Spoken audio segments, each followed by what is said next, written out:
తెలంగాణ స్వరం ప్రేక్షకులకి నమస్కారం. నేను తేజశ్రీ. 5 ఏళ్ల చిన్నారి ప్రాణాలు బలి తీసుకున్న మిషన్ భగీరథ అధికారుల నిర్లక్ష్యం.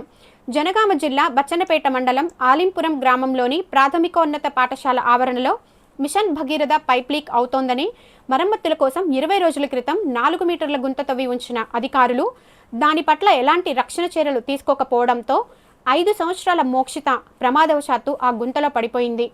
ఆ పాప మోక్షిత తల్లి కవిత ప్రాథమికోన్నత పాఠశాలలో అంగన్వాడీ ఆయాగా పనిచేస్తోంది.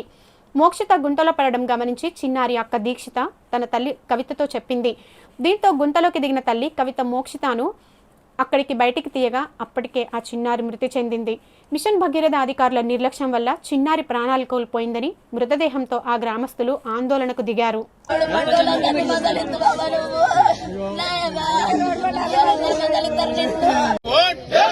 చిన్నారి మోక్షిత కుటుంబానికి వెంటనే